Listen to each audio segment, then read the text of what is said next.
Welcome to the sixth edition of A Conversation with Leading Peacemakers.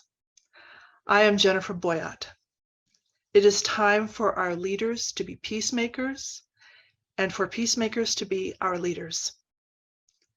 I am so happy to be in circle with four amazing human beings who are serving and serving and serving their communities and the world. I'd like to introduce you to them. Azim Khamisa is an international inspirational speaker, an author, and an emissary of peace. One of his most recent books is titled The Secrets of the Bulletproof Spirit. He is the founder of the Tariq Khamisa Foundation, which is named after his son, who was murdered. And Azim leads a forgiveness movement of millions of people across the world. Welcome and thank you for joining us, Azim. Thank you for having me, Jennifer. It's a pleasure and an honor to be with this wonderful group. Dr. Ernest Uwazie is the chair of the Criminal Justice Department at California State University, Sacramento. He's also the founder and director of the Center for African Peace and Conflict Resolution, also associated with that university. Ernest has spent his life leading and teaching in peace, in restorative justice, in mediation, all around the world. Welcome, Ernest. Thank you for having me, Jennifer, and it's a great pleasure to join also this crew of fellow peacemakers. Thank you. Peace. Thank you. Greta Zarro has a background in issue-based community organizing. She is currently the organizing director of World Beyond War. Greta also helps to run Unadilla Farm, a nonprofit organic farm and permaculture education center. Thanks for joining us, Greta. Thanks so much for having me, and it's an honor to be part of today's event. Dr. Marc Sommers has spent his life doing trust-based peace building around the world, including with former child soldiers. He has committed his expertise to many peace organizations over the years. I'll name the Bridgeway Group and the Wilson Center as just a couple of examples. Marc has authored several books. He is currently working on his next one, titled We the Young Fighters, Pop Culture, Terror, and War in Sierra Leone. Welcome, Marc. Thanks, Jennifer. It's a pleasure to be here. So Greta, you are a young woman who is already so involved in her community and her world. And I'd love to hear about how you made that choice in your life, how that path opened up for you. And then as you tell your story, let us know what it is you are in the middle of these days and passionate about. Well, thank you. Yeah, I think that the path that I'm on today really starts from my parents, and they founded an organic food store in the early 1990s in Pittsburgh, Pennsylvania, which was a bit ahead of its time in those days. So I grew up in the food store and learning about the organic food movement and, you know, the way that our food choices impact our health and the environment. And so that was kind of, I would say, my entry point into some of these issues. And for me, I was always sort of interested in, you know, how can we make systemic change to start addressing the challenges of the world? But I didn't really know, you know, how to go about that. And so when I was in university, I studied sociology. And I ended up taking an internship actually with Food and Water Watch, which is an amazing nonprofit organization that works on issues of food and water, as the name sounds, such as the impact of fracking on the food system, the impact of fracking on the water system, other issues related to factory farming and GMO labeling, for example. And so that was really my introduction to, the notion of what is grassroots organizing and how can we use our people power to put strategic pressure on decision makers to impact change. And that kind of then, the rest is history, I guess. That kind of really opened up my eyes to the notion of organizing, and it was something that I really enjoyed. And at the same time, so as you'll see as I speak about my work, I often talk about a two-prong approach. So as I was kind of doing that organizing work and activism work, I also wanted to do what I call the on-the-ground work and get my hands in the soil, literally. So I started with the WWOOFing movement, which is WWOOF, Worldwide Opportunities on Organic Farms.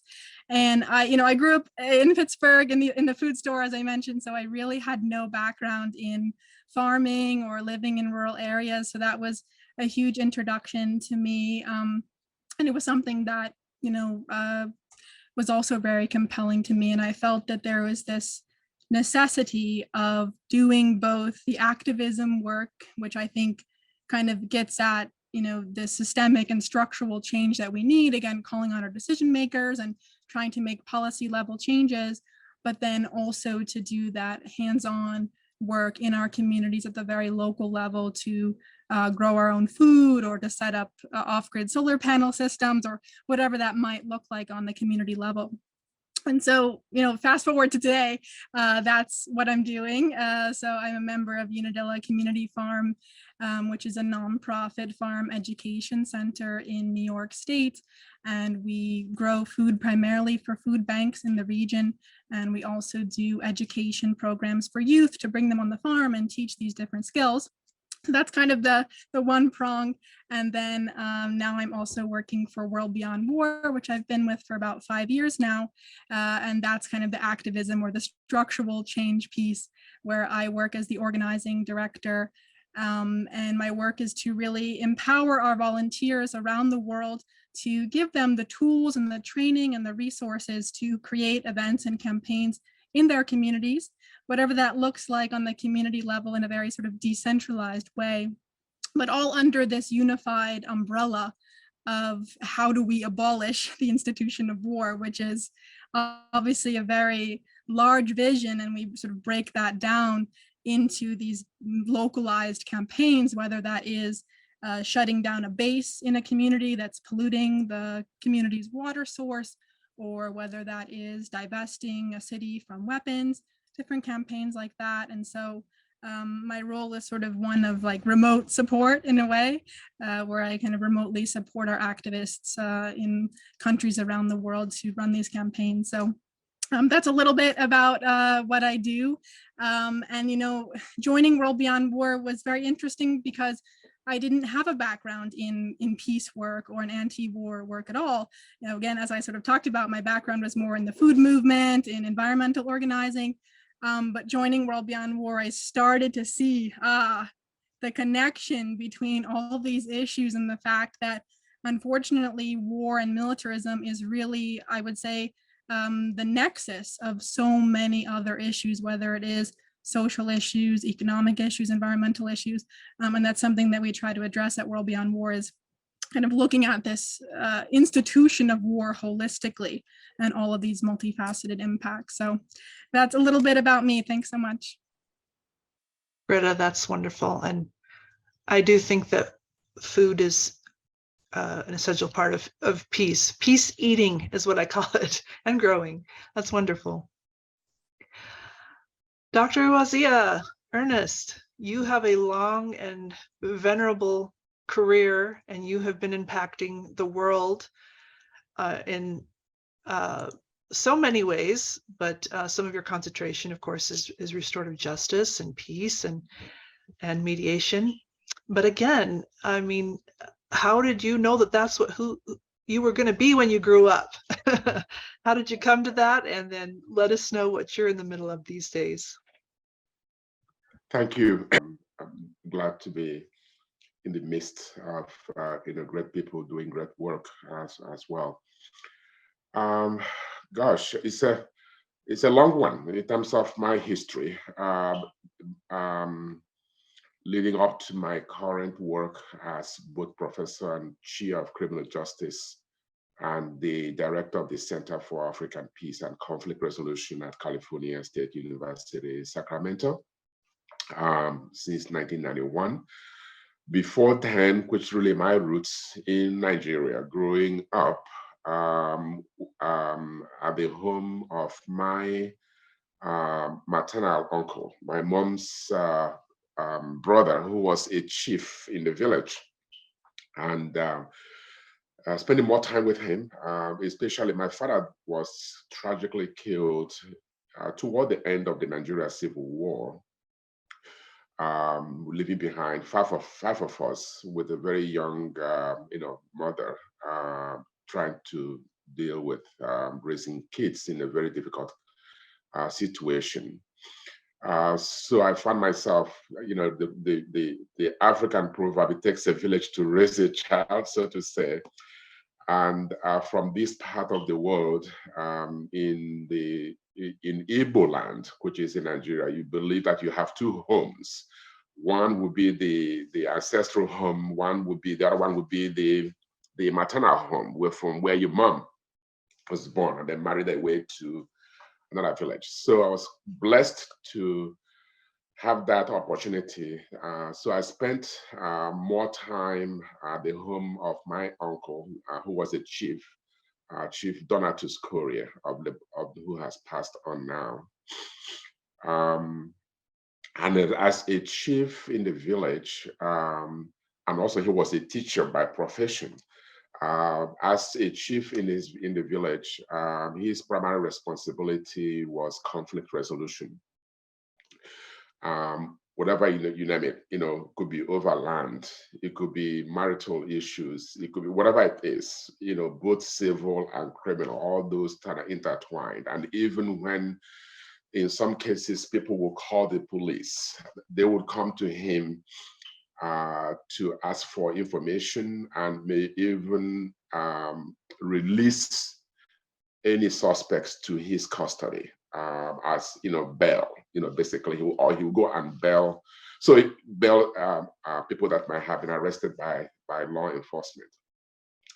So being around, watching the goings in that compound was a very busy one. Anybody in that compound was doing something, and certainly for me, he would ask me sometimes to go and serve the notice of a hearing to either a witness or the plaintiff or the defendant or respondent, as the case may be. Would be around when the gatherings to help provide one service or the other, be hospitable to the community that has gathered. Or sometimes I would take the notes of the meetings. So these early, and I'm not talking about maybe 10, 12 years of age, and that continued till even much later when I in high school and even beyond. So those early beginnings somewhat exposed me to dynamics of conflict resolution, especially at this village indigenous level. At the end of the day, there usually would be a resolution. And even when people would go to court, 99.9% of the time, the court would always ask them to come back to the village to have their case resolved. So fast forward now with those, kind of thoughts, and I also applied some of the knowledge in my own ancestral home with some of my own uncles on my dad's own side when they would have their own squabbles. I use some of those skills to intervene. Sometimes we'll go to the police and say, please, give me the opportunity to work with them to try to resolve their case, and they will come back and give you feedback. And so people were somewhat amazed at my ability at such a young age, really still a minor, if you may, to handle those kinds of cases. So fast forward, when I started my PhD at Arizona State University in the School of Justice Studies at the time, I started kind of weighing into, of course, my bachelor's and master's degrees were in criminal justice. My initial thought was to become a lawyer, but somehow I didn't quite, I changed my mind. It didn't quite fascinate me as much as looking at the intersections of law and policy and the peacemaking side of it, with definitely a lot of respect for the lawyers and the law itself. So when I was doing my PhD, I became interested in the concept of, community justice, alternative dispute resolution, and some of the literature reminded me of some of the things that I had experienced as a young boy, so to say, in my village, and some of the references to African disputing settlements or systems under the principle of legal pluralism, to some extent. And then I had the opportunity to train as a mediator in the Arizona State Department of Justice. I had a community mediation program at the time. I did a 40-hour training, became a mediator. I enjoyed it.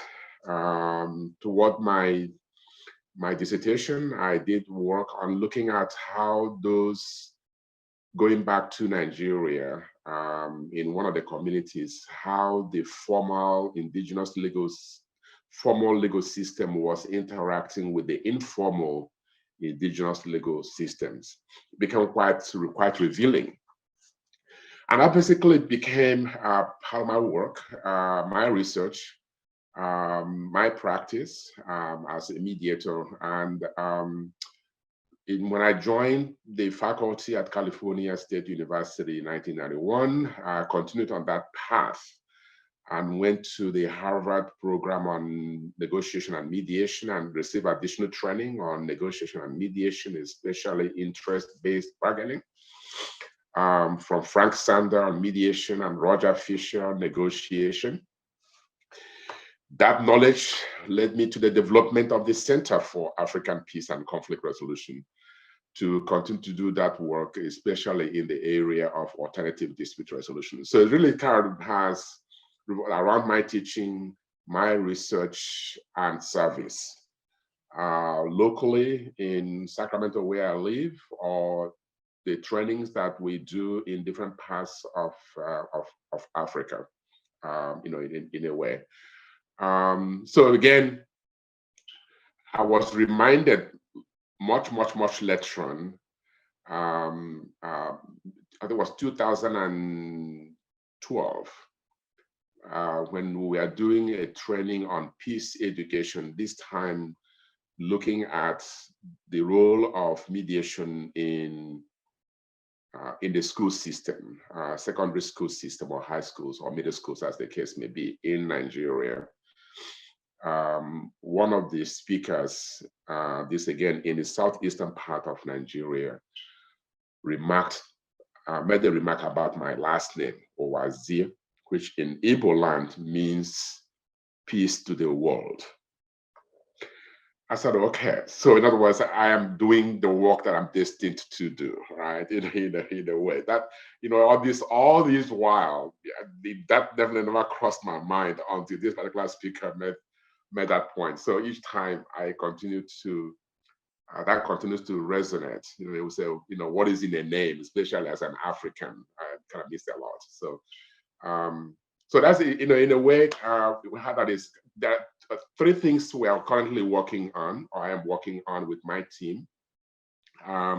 Locally in Sacramento, we are working on victim-offender mediation or victim-offender dialogue.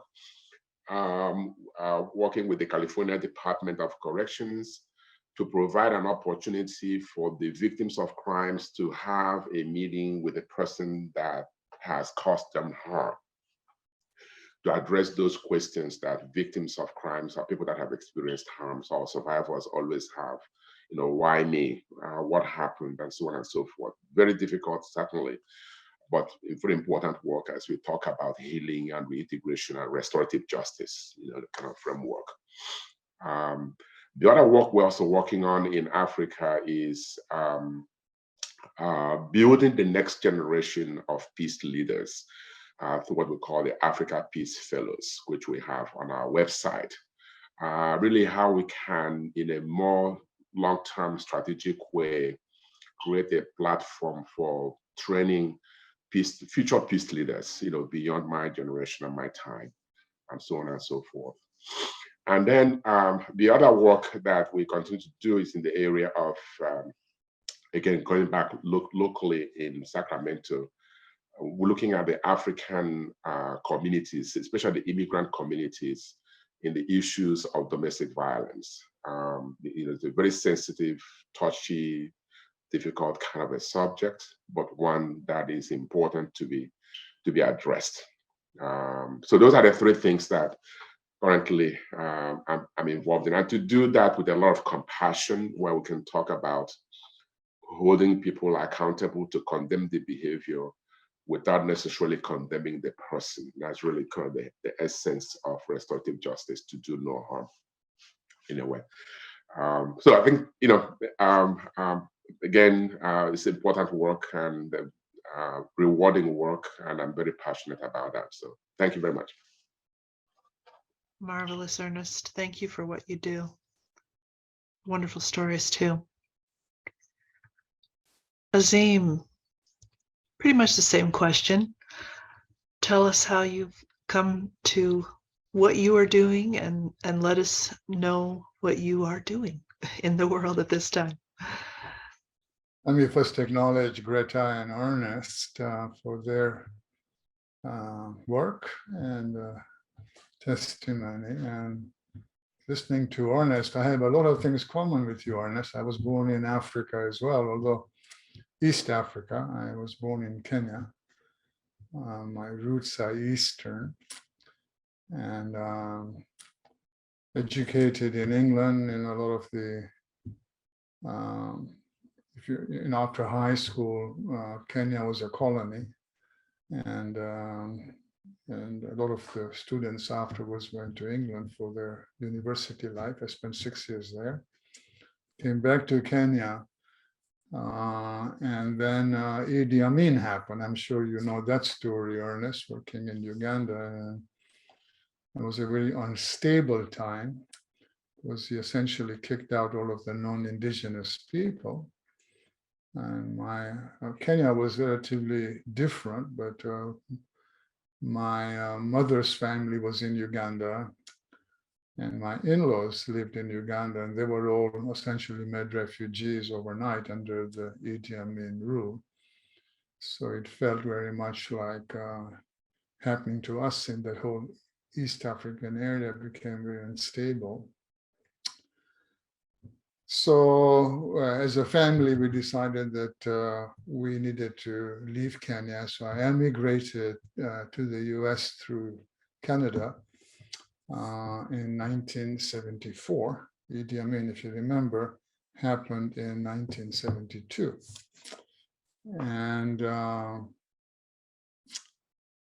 I have lived here almost 50 years. 2024 will be my 50th year. And my life was good. I worked, my education background was in math and finance. I worked in international finance. I speak a half a dozen languages, Swahili being one of them. And I'm sure, Ernest, you probably are very multilingual as well. And having my roots in the East, I speak some of those languages. So I did a lot of international, as an international financial consultant, and life was pretty good. And then tragedy hit me in 1995. My son, who was a San Diego State University student, SDSU, worked as a pizza delivery man. He was a gifted writer and a very talented photographer, an old soul in a young body, with a great sense of humor. Good kid. His hero was Gandhi, a man of peace. And he worked while he was going to college as a pizza delivery man on Fridays and Saturdays. And he was lured to a bogus address in North Park area of San Diego. It's kind of a middle class area. And in a gang initiation, a 14-year-old, under the order of the gang leader who was 18, there was actually 4 of them, 3 of them were 14-year-old. And the gang leader handed a 9mm handgun to a 14-year-old and ordered him to shoot my son. They gave the right apartment building address, but the wrong apartment number. And my son was already knocked on many doors, found out nobody ordered the pizza. He was back in his car, pizza's in the trunk, and he was about to back his car from the drive apartment building. The gang leader essentially gave the order, bust him bones.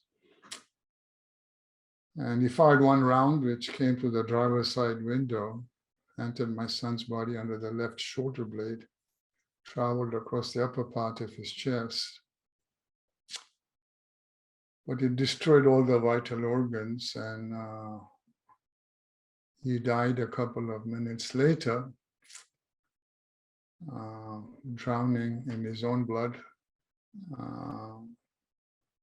at the age of 20.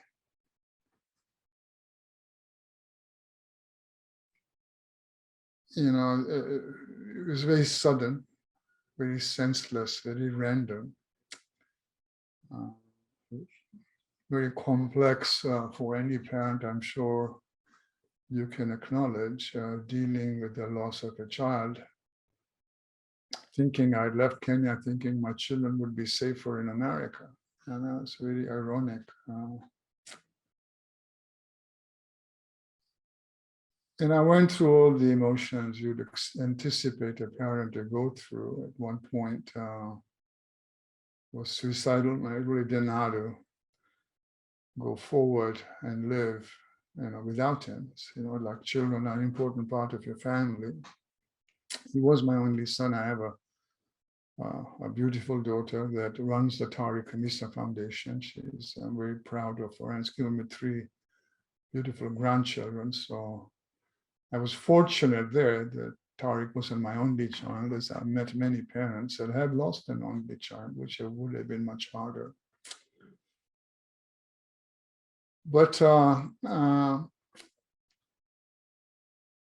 I practice as a Sufi Muslim. I grew up with a strong spiritual influence. My mom was very spiritual. My dad was a businessman, so I grew up with equal emphasis on my career and my spiritual life. If I'm reading a business book, I'm reading a spiritual book, something I've continued to this day. And I started to meditate when I was 20. I lost Tariq in my early 40s. And today my practice is 2 hours a day.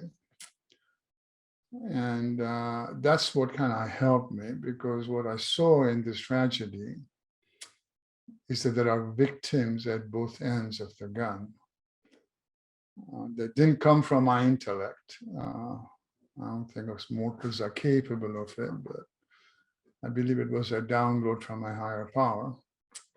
So I believe sometimes in tragedy and trauma, there is a spark of clarity. And I think that spark of clarity for me was that there are victims at both ends of the gun. And I started to look at it. I didn't know much about gangs and youth violence. Of course, now I'm an expert on it. And the statistics are horrific. You know, we just went through Uwazie, Sandy Hook, and those are the ones that hit the news. But we lose a young person every hour. And you know, Sandy Hook was 6, 7 years old, 20 of them gunned down. Uwazie was 9, 10 years old, 19 of them gunned down. I thought, in the richest nation in the world, we lose so many young people that, you know, really didn't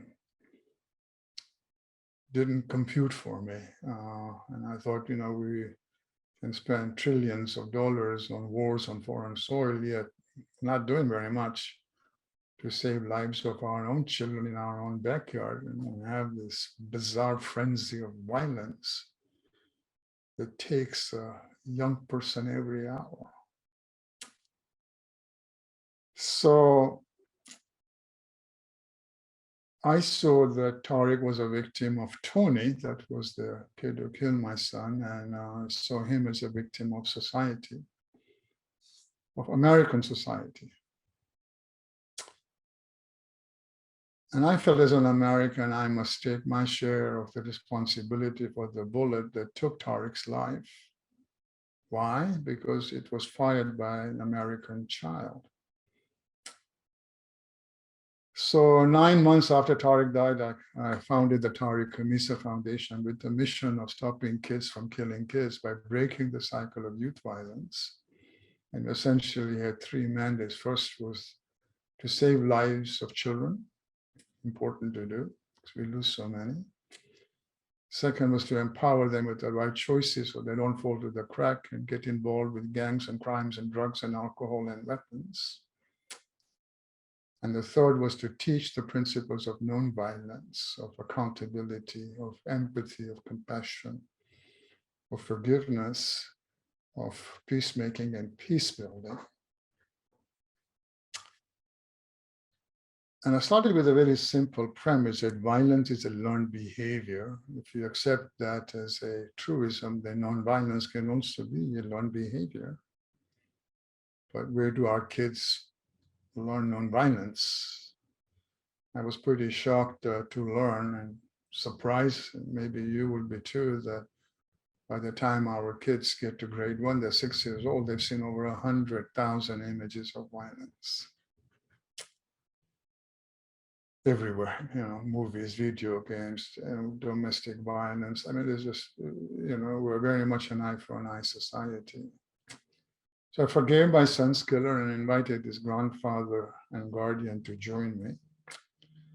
The foundation just started its 28th year last month. And the grandfather and I are still together. When we go to schools, I talk to kids a lot. I've given over 1,000 presentations to 2 million kids worldwide. And in San Diego, we provide direct services to schools, and we are introduced this man's grandson killed this man's son, and here they are together. And he's as passionate about this work as I am. And we did a TED Talk together, which has over 1 million views. If you want to check it out, you'll meet him. I met the kid who killed my son. He was 14 when he was 19, and stayed in his life from the time he was 19 to the time he was 39. Finally advocated for his parole and his release. And he was paroled. I was at the parole hearing, and the commissioner was in tears. He says, I've been doing this work for 25 years. I've never had the victim's father advocate for the offender's release. And I said, he can join the foundation with his grandfather and me. And he has work to do. He's different now because of my forgiveness, and he can save a lot of kids. So Tony's now working and volunteering for the foundation, as Blaise and I have done for 27 plus years. We have 4 programs that are very much based in the spirit of restorative justice, which is now morphed into restorative practices.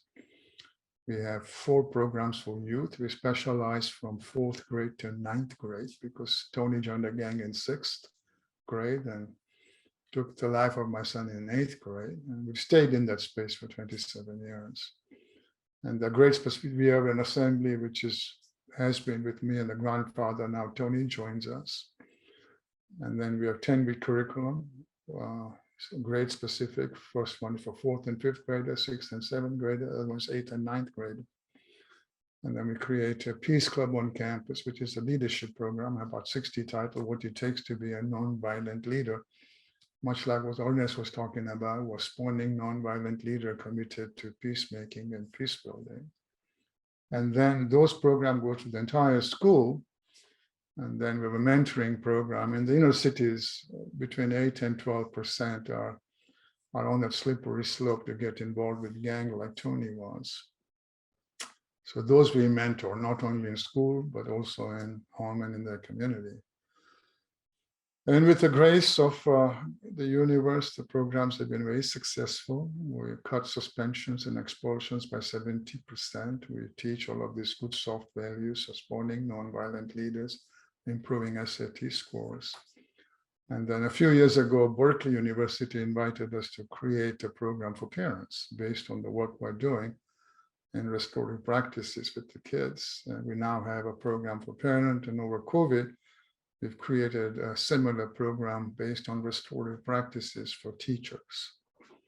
And now we're going national. We have a second site in Pennsylvania, which we've had for about 3 years. And a year ago, last May, we opened up Colorado. And the programs are not only impactful, viable, they're also affordable. So a big part of my passion, I speak and write books, and I'm a peace activist. And my first book was Murder to Forgiveness and Forgiveness to Fulfillment, Fulfillment to Peace. And the portal was forgiveness. And Tony actually wrote the foreword for Fulfillment to Peace, which is part of my trilogy, and did a great job. So thank you all the peacemakers for the work you're doing, and I'll stop there. That's very moving, Azim. Thank you for honoring us with a very personal story and the work that you're doing. That's awesome. Thank you. Marc, let's hear from you in the same vein. Share how you've come to what you do and tell us what it is that you do. Okay, thanks, Jennifer and Azim. It's a bit of a challenge coming after such a powerful story. It's very moving to hear. And Greta's and Ernest's stories are also very powerful. So let me see what I can do here. I was walking, thinking about this assignment from Jennifer about how I chose peace and how this all got started. It wasn't, I think I just had an inclination as a young person. I was very serious. I had a serious side. And I think when I was very young, I wanted to make a difference. Dr. King was a hero of mine, and it was actually very upsetting when he was shot, and RFK, and there was that period. I was a young fella, I was about 9, and I was really quite moved by all that. And I lived in Chicago, and there were the demonstrations downtown at the Democratic Convention, and it was really violent and scary, and it had an impact on me. And I remember as about 14, having my summer reading. I wasn't in school, and I decided I was going to read Bury My Heart at Wounded Knee, which is a huge book about basically the genocidal treatment of Native Americans by the US government. And I was astounded by this. No one had ever told me. We didn't learn this in school. And I wanted to talk to everybody afterwards. Nobody knew what I was talking about. And I just remember that as an example of being really quite moved on like, I need to do something about this. I need to get involved in some way. So when I was, I did some work in college, sort of as a volunteer in the Jackson prison outside of Detroit, the largest walled prison in the world. I was a headmaster of a girls' high school in Western Kenya, Azim, in my 20s. I worked for the Red Cross, the American Red Cross in New York City with homeless mothers and children. And then I went to graduate school to be an anthropologist. I think it was in 1987. I think it was about 28, must have been. And I ended up doing research with Burundi refugee youth who were hiding illegally in Dar es Salaam, the capital of Tanzania.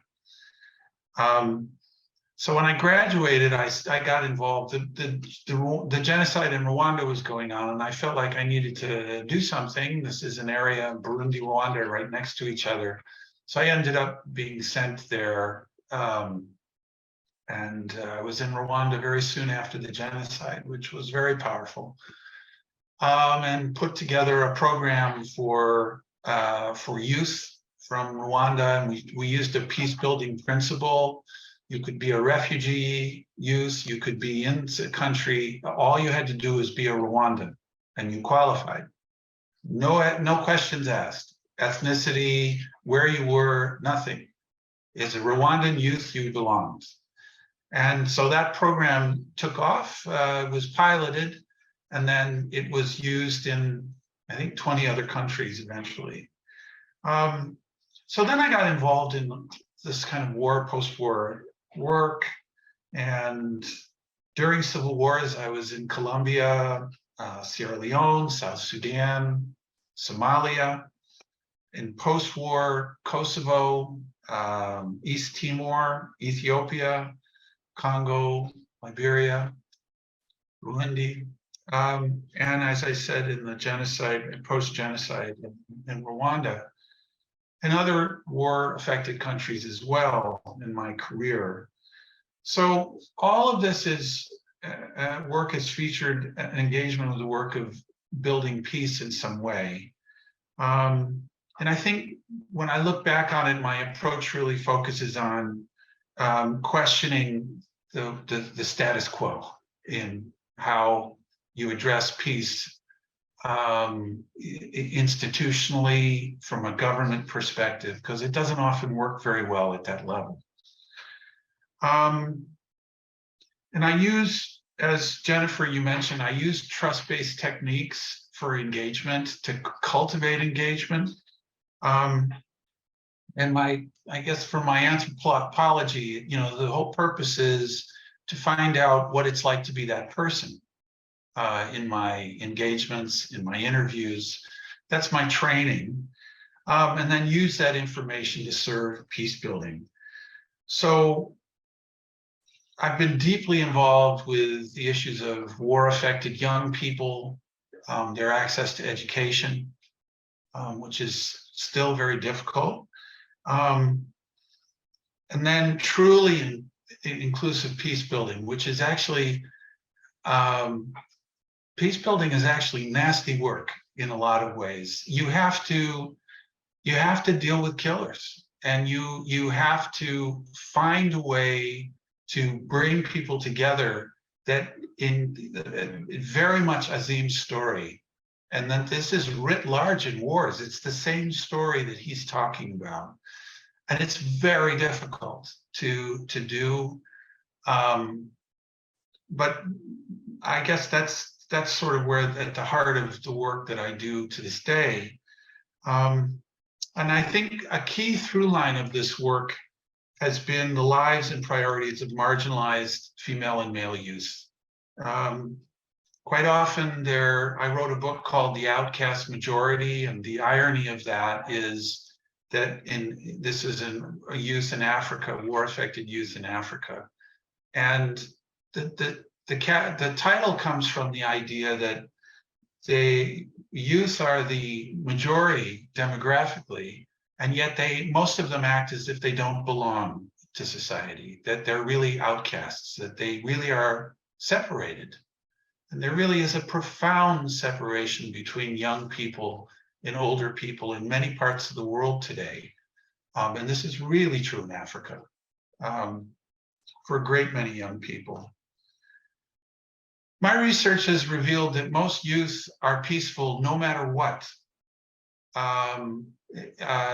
In places where there are gangs, most never join.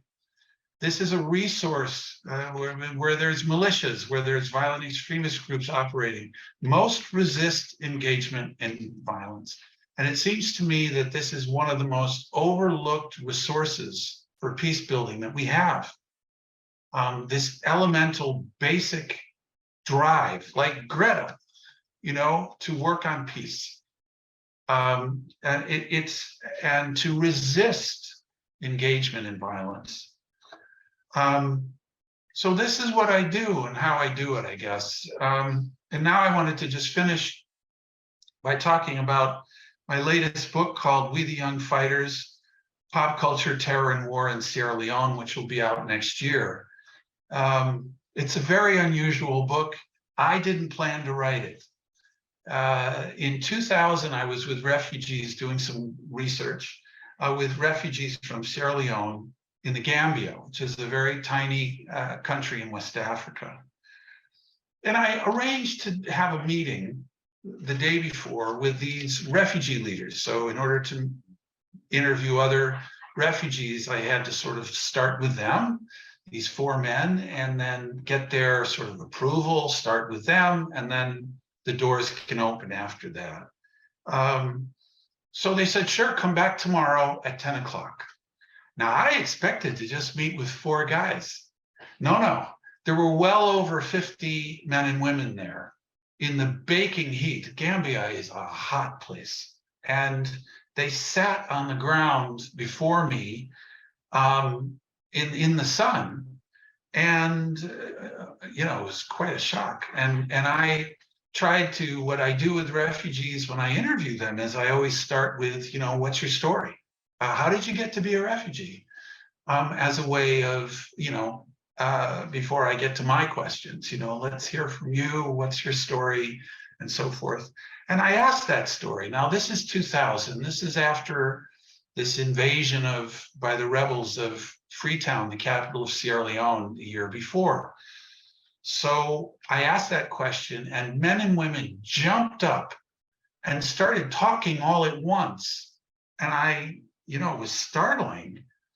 And they started talking about Tupac Shakur, the American rapper. And I was thinking, what is going on? Did they understand my question? What happened? And the story started to unfold, and I was really in shock that this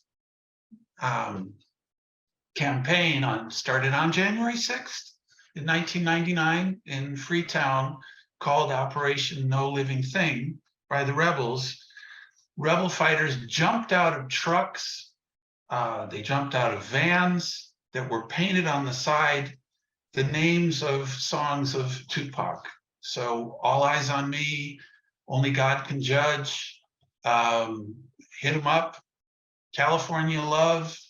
And they jumped out with Tupac t-shirts and they were high as kites on drugs, because they were forced on drugs, and they started conducting this terror campaign. And then I found out that in other parts of the city, Bob Marley, rebels were wearing Bob Marley t-shirts, who was thought of as an apostle of peace in most of the world. So, and they were listening to Bob Marley songs in those areas, smoking a lot of marijuana and conducting warfare. So I was hooked by this story, and I couldn't really understand it. And everywhere I went, when I was with child soldiers, I'd say, do you guys like, Tupac? And the kids would just jump up and start talking like how much they love Tupac and Bob Marley. And so I got some money to go back to Sierra Leone and look into this.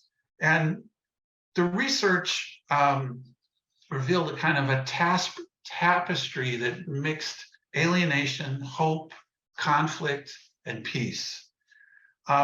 Sierra Leone, I learned before the war. This wasn't my first time in Sierra Leone. I've been there 6 or 7 times. It was a land where youth were entrapped. It was very hard to gain, almost impossible for most to gain recognition as adults.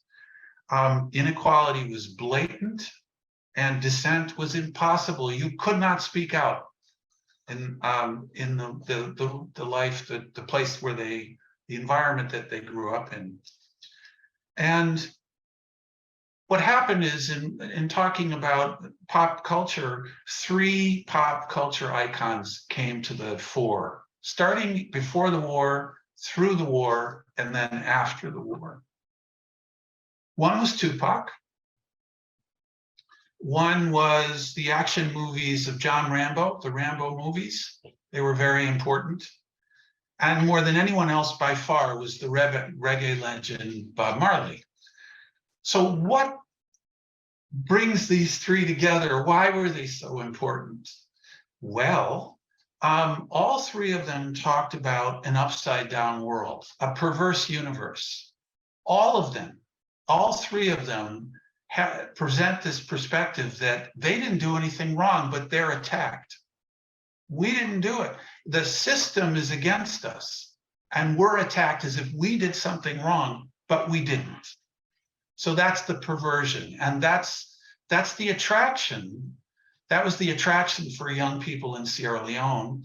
Naturally, war leaders exploited this and used their popularity to help drive the war. What's so interesting is that youth are so sophisticated in their interpretations that they don't see a contradiction between good and bad. They just draw on different parts of the works, particularly Marley and Tupac. So after the war, they just pull from different parts of their work to give them inspiration. So the book traces the story of youth alienation, state repression, and these 3 pop culture heroes from the post-war era into the war, and then the post-war and into post-war peace. Youth exclusion is a big theme. State terror is a big theme. And then this warfare that was it featured extreme terror. Child soldiers, almost all of them abducted, and then forced to use heavy amounts of drugs. And then a post-war era that found young people searching for a way to gain acceptance and move their lives ahead. Now, across this whole time frame, youth returned again and again to Bob Marley for inspiration, Tupac for friendship, and John Rambo for instruction, his films. And so here are 3 lessons that I think we can learn from this book. You cannot predict how global influences will be interpreted locally. You can't. When it goes out there in the world, in the international, the sort of the global stratosphere, wherever it comes down is locally interpreted, and you can't predict that. A second is that youth exclusion is a really serious worldwide issue. I was part of a study called The Missing Piece for Youth, Peace, and Security. It was a study from the UN, and it found that what do youth share all over the world? In every country, exclusion. It's a major issue, and I think it plays, Azim, to this fellow that attacked your son. They feel they don't belong, and it's a peace-building necessity to reach out and include young people and to recognize them not as junior adults, but as major contributors to any peace. Has to see that, so that Ernest can actually be recognized as a young peace builder, which he was as a teenage boy. And the third one is good governance. That is responsive, truly inclusive government action. It's essential to prevent conflicts and to help build lasting peace. You really can't do it without that. So We the Young Fighters, Pop Culture, Terror and War in Sierra Leone can be pre-ordered starting May 1st of next year. And until then, you can learn about the book and my approach to peace building at my website, marcsommers.com. I'll stop there and thank you all very much. Thank you, Marc. And so I just want to say too, I kind of let the universe pick who comes to these things. I reach out to a lot of different people, of course, and I'm always just amazed at who ends up coming to Circle here. And I've loved hearing some of the same experiences that, well, I don't want to say same, but we're learning overlapping lessons, I guess. And then of course different perspectives as well. So it's been wonderful to hear your stories. Do any now that you've been able to hear from each other, do any of you have any specific questions for each other, or comments or threads you'd like to pick up on from what you've heard? Anything running through your minds?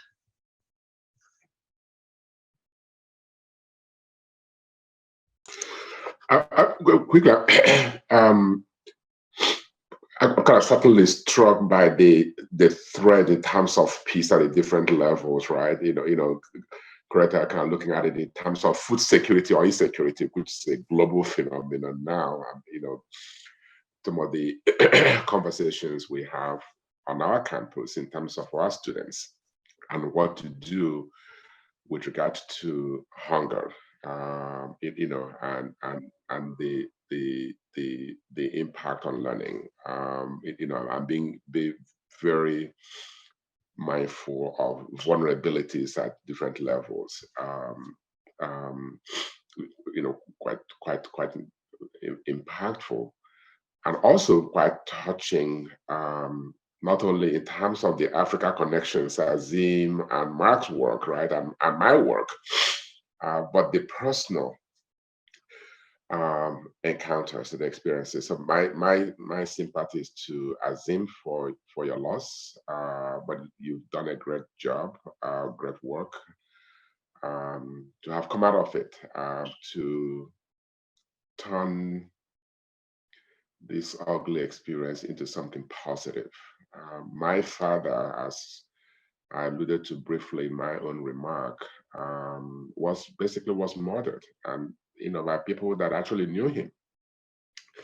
I was 9 years of age when this happened,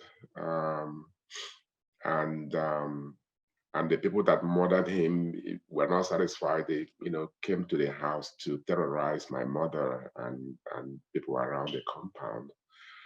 At some point I thought my mother had been killed in that act.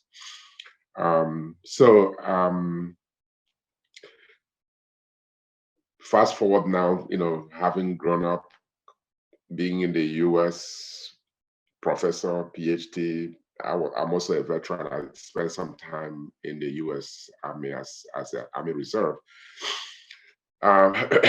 Still struggling with the death of my father. And definitely there were some sentiments about revenge, right? But we decided as a family to turn that into something good. So we built a library in this community where this happened and I grew up, in his memory.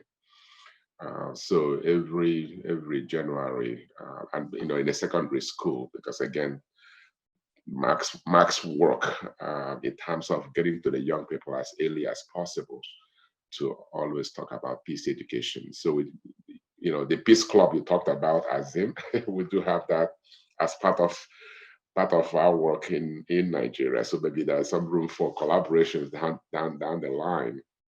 And Marc, in terms of your work in Africa as well, especially the young folks, relates to exactly the point I was making in terms of the Africa Peace Fellows Initiative, which is really how we can turn our trajectory, focusing on the next generation of peace leaders. And Jennifer, the point you made about peacemakers becoming peace leaders and peace leaders becoming peacemakers, and naturally, or peace leaders, I think very much interchangeable. So I'm always in this setting, pleased to connect with other people doing similar work, and I commend you and thank you for making the world a better place. Thanks. Thank you, Ernest. I was going to ask you, Greta, in the work that you do, well, kind of your own story, but also, you know, a lot of us didn't grow up as farmers, but do you get to work with and engage with youth, and do they seem interested, or does that ever play in what you're doing? Tell us a little bit about that. Yeah, so one of our main programs at the farm is youth education. I think I briefly maybe touched on it, but we have an internship program where youth come on the farm, and it's an immersive program where they live on the farm and, you know, get to experience, you know, living in a rural area and farm life, and also it's, you know, workforce development program in the sense of learning skills to prepare them for careers in agriculture. So that's a major piece of our work, and we are a nonprofit, so we can get grant funding to fund that, so that all of that programming is free to the young people that come and live on the farm. And yeah, I mean, most of the people that are coming, you know, they're coming because of something that many of us have touched on, which is sort of this innate desire that they want to make change in the world. And this is the way, you know, they're being drawn to farming, or more generally, I'll say like environmental advocacy work, which could take many forms, including food work. And they're being drawn to that as a way to make change. And I think, you know, it kind of gets back to the point I was saying earlier with the way that I frame my life in the sort of two-pronged approach, where I feel that, especially, you know, as a young person, the world just, it feels so sort of apocalyptic, right? Just the issues that we're facing. And so it is nourishing to be able to both, as you're working as an activist and, you know, calling on our elected officials and doing that kind of policy advocacy work, it also, we need this kind of nourishing work on the individual and communal level to be able to, you know, grow our own food or create our own infrastructure or whatever that kind of looks like on the local level. So I think that's why we're actually seeing an increase in people going into agriculture, which is amazing, because in the US, the trend has just been down, down, down in terms of the number of farmers over the past 100 years. So I think we are seeing that revival, because I think it is a way that people feel this kind of tangible way that they can make change in this very sort of broken world. And again, it is all interconnected. I guess trying to weave it back to World Beyond War, one of our billboards that we have has this very startling statistic, which says that 3% of US military spending could end starvation on Earth, which is just absolutely mind-boggling. And that's calculated using UN statistics of what would be needed to end starvation annually, and then taking that percentage from US military spending. And so we've been doing this billboard campaign for several years now, where we put that billboard up across the US and around the world to try to raise awareness of this, and the fact that, you know, as I said earlier, militarism really is at the root of so many other issues. And while we are putting trillions of dollars into war and preparations for war, we are sort of impeding progress on any other issue. Thank you. And I was actually, Azim, and maybe you have some other thoughts too to go along with this, or a little bit different even, but Marc kind of gave it a phrase, that youth exclusion, but you kind of actually started talking about it too. I wonder if you could riff a little more on that. And also, this is maybe overlapping, but maybe it's a different question, but when you're talking with young people, what are you hearing? What are they telling you? Like, I mean, we have our way of what we think youth ought to be thinking or wanting, or what we think we're seeing, but what are they telling you? And is it different? Like lately, like in the last 5 or 10 years, are you hearing different things, or has it been the same? I mean, or anything around that? Yeah, no, I do agree. I'll make a couple of comments. Marc talked about the Native American wisdom, and I got an award from the Lakota tribe. and they have this PhD that became, his name is Martin Brokenleg, and he gave a talk about how they work with youth. I think Mark talked about it, that when they're born, they need belonging. So exclusion is very much part of belonging. Then adolescent, they need mastery. They need to pick up on some skills. And then as they become adults, they become independent. And then as they become seniors, they become generous and give back. And I thought that was a brilliant wisdom from the Native American. And I really want to acknowledge that Aboriginal cultures have a lot of wisdom. Second thing, to answer your question, one of the things that is central to my story is forgiveness. And I also think Mark didn't mention that, but the Rwanda genocide is about forgiveness. Maybe you'll comment after I finish whether you do address forgiveness in your upcoming book. But I share this story, which blew me away. I just gave a talk just before COVID in November of 2019 at a very expensive school in La Jolla, where I live, private school. It costs over $3,000 a month to send your kid over there. You know, it's 800 kids and 200 faculty. And after I spoke, this one senior came up to me. I always get a lot of kids that come and speak to me. I have over 150,000 letters from kids, you know, given so many talks, which gives me hope, because what I teach is accountability, empathy, compassion, forgiveness, and peace building. And what gives me hope, because of these letters, that not only are these concepts teachable, our kids are hungry for them.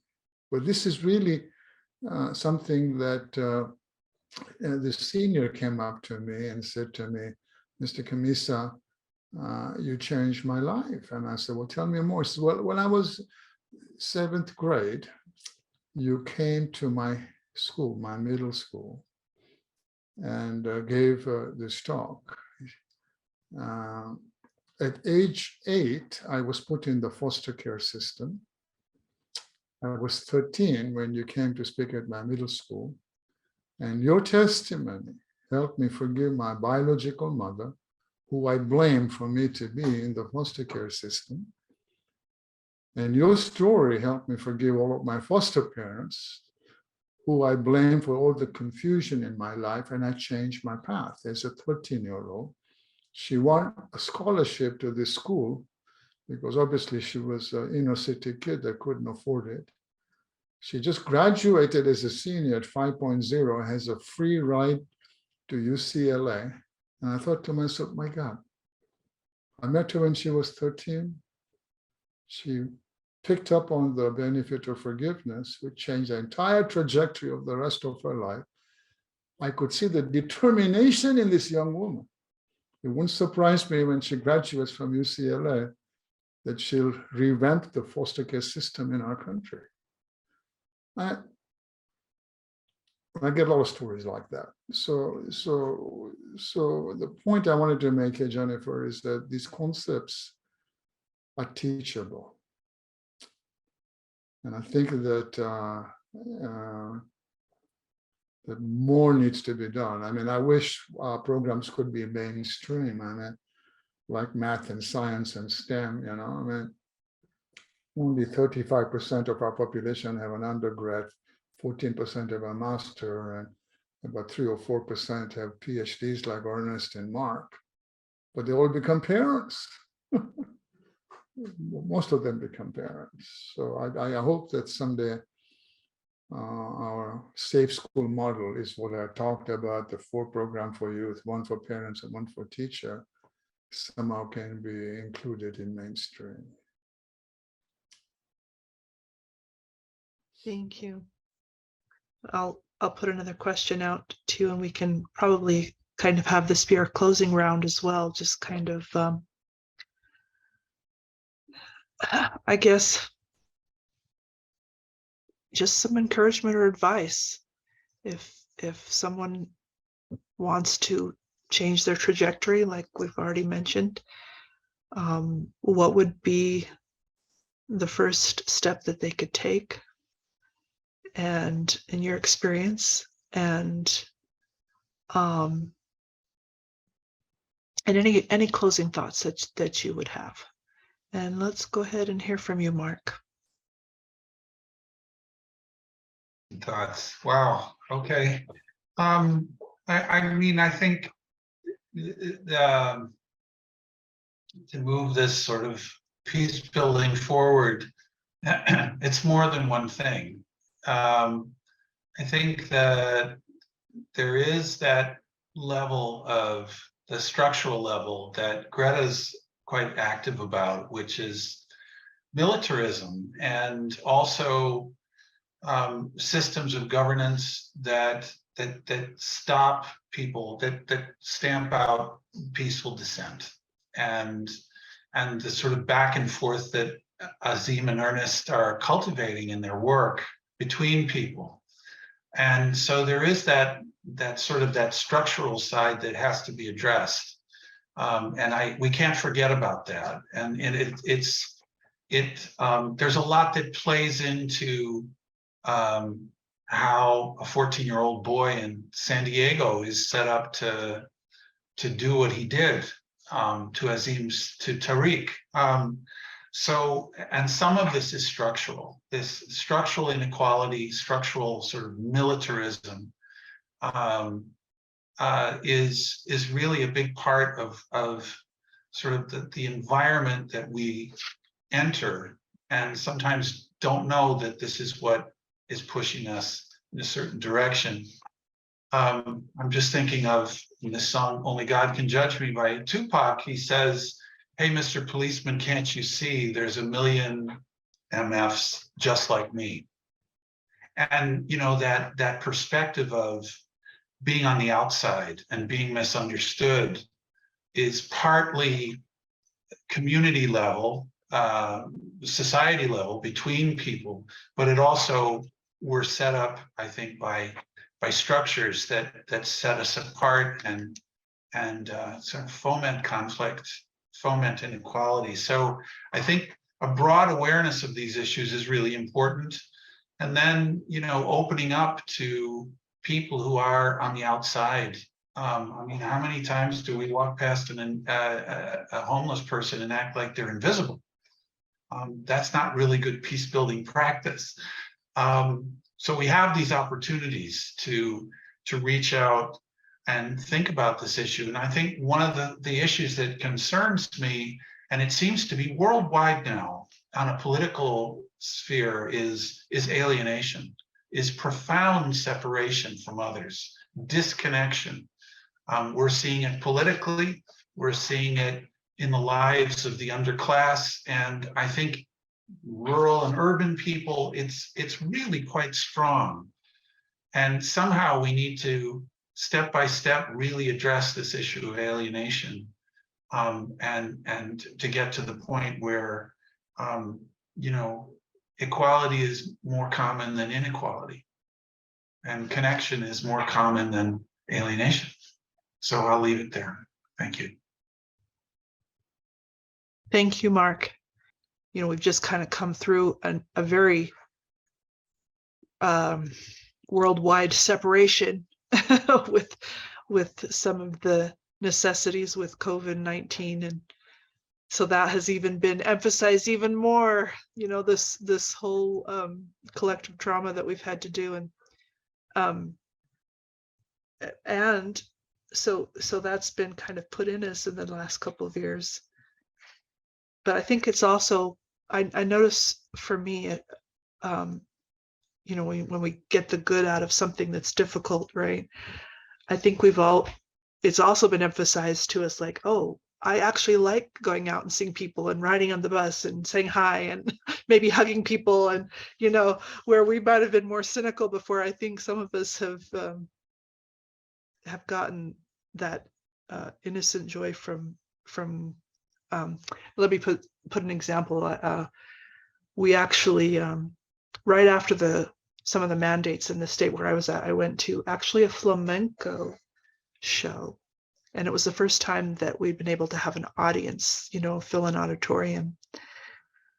And the emotion of everyone in that room, aside from the beauty of the show, and at a flamenco show, you have to say ole. You have to you get into the being an audience. You don't just be quiet always, you say ole.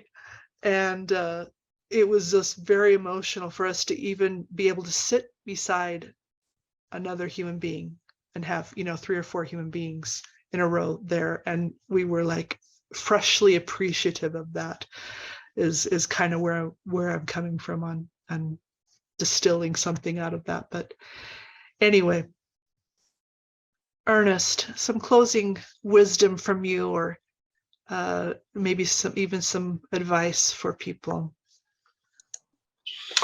Thank you, Jennifer, and again, Azim and Marc and Greta for your work, and Jennifer for creating a forum of bringing like minds together to share.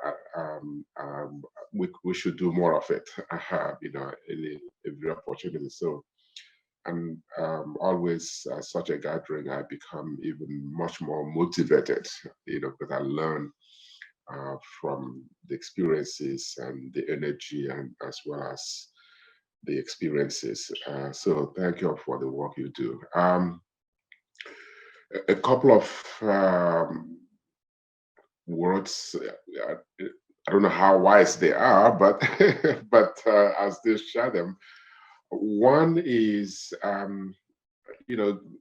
Marc's point about the structural inequities in society can become so overwhelming that we just give up, right? No matter where you are, whether in Africa, in the US, or anywhere. But if you really think about it, there is something everybody can do to make an improvement,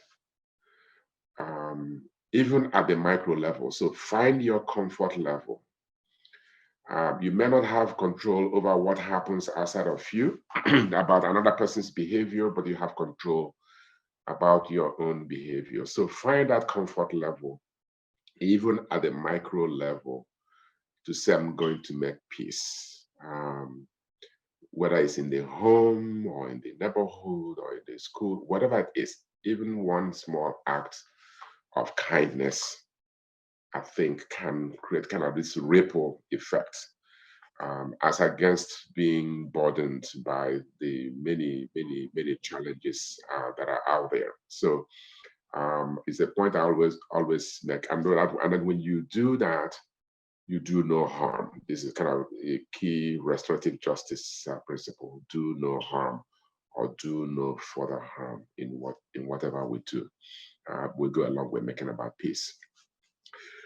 The second point also is, I'm a man of faith, and I think those of us who do this work also, I think Azim alluded to that, draw a lot from our faith, especially our spiritual, being or self.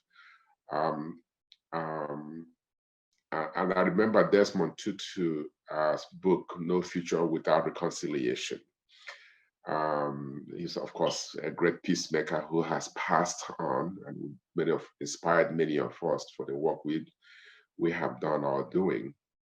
I've talked about his experience in the South Africa's Truth and Reconciliation Commission work, how least prepared they were in dealing with the impact on themselves as the commissioners, hearing those awful stories or narratives of violence. So each time I take time to say, as peacemakers, we're always oftentimes out helping the world, but we always take time to try to help ourselves. Whatever it is, however it happens, we should not lose sight of it. I think Marc made the point: it's nasty work, it's dirty work, I would even say, right? And sometimes it can take a toll on the peacemakers themselves, the peace builders themselves. We should not lose sight. Always look for ways that we can recharge. And for me, that's probably one of the things that I have gained from this gathering, of hearing from fellow peacemakers to be recharged and revived. So let's learn to continue to take care of ourselves. Thank you. Thank you, Ernest. Yes, I mean, I do these gatherings for a couple of different reasons. One of them, as you say, is we think we're alone just because of the structures of history that are still with us. But there are just tons of us out there, and we're building building momentum, and it's good to hear that. And the other thing is kind of the cross-pollination. Like, I can promise you, all of you are going to be thinking about tomatoes and looking up what permaculture means now, because Greta's here, right? And what that has to do with peace, and Greta's going to be doing her tomatoes and mulling over restorative justice and trying to maybe find an article on that, and so that it will kind of like do these little raindrops into each other's work. And we're all taking a piece of that, a perspective of that, and then bringing that into the whole, which is what we do as a society too, but to have this smaller way to do it. But Greta, please speak to us in some closing wisdom.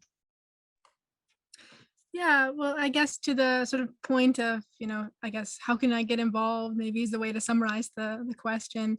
That's something obviously that I get a lot, being kind of the spokesperson from the organizing department of World Beyond War, and people are always emailing us and reaching out, and what can I do to make a difference? And as part of our organizing trainings, we do kind of like an exercise for participants to map out, what are your interests? What are your skill sets? And then kind of go from there. And to run any organization, World Beyond War, Food and Water Watch, whatever it is, to run this kind of work, you need so many different skills and so many different pieces to run an organization or a movement. We need the accountants, we need the social media and the artists and the website developer behind the scenes building the website for these groups, and the media spokespeople, and those who are courageous and want to take nonviolent direct action, and those who are behind the scenes and writing articles and editing pieces. So my point is that there's so many different ways to get involved, and I think sometimes people feel a bit shy or think, well, I don't know all the information, or I'm not a good public speaker, and you can still get involved.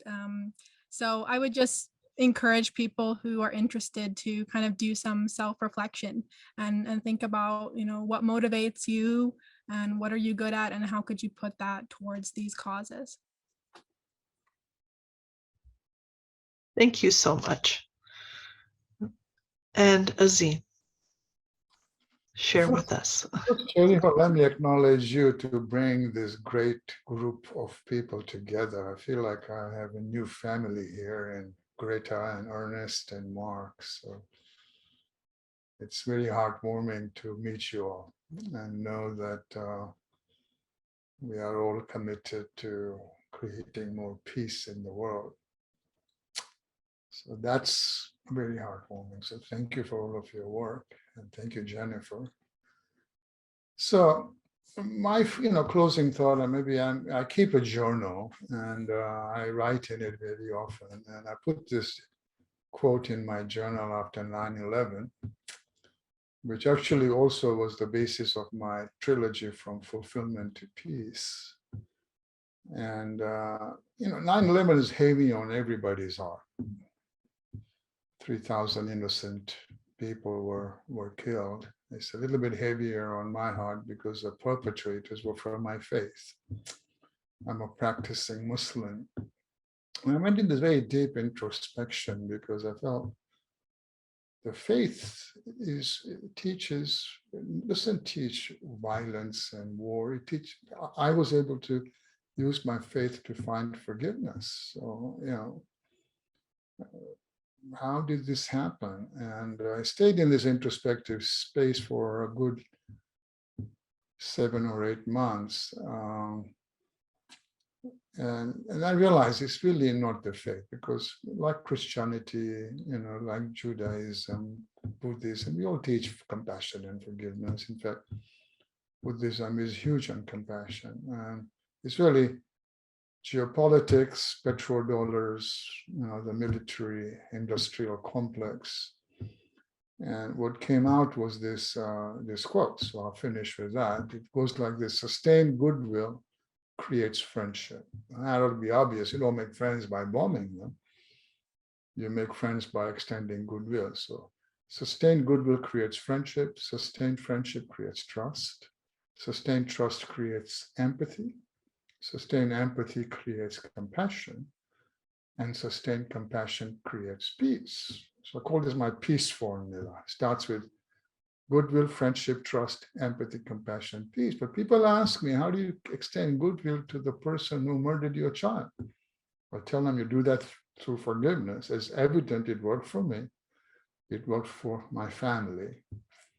What's the miracle? It worked for him and his family. It can work for you and your family. The holidays are around the corner. And hopefully, whoever is watching this or listening to it, that maybe this peace formula will help. Thank you so much. Thank you, Azim. Thank you, Marc. Thank you, Greta. Thank you, Ernest. I've been fed. And it sounds like we've just really been able to soak into some peace here. And thank you to our listeners. And yes, we'll close, and thank you again very much. Goodbye.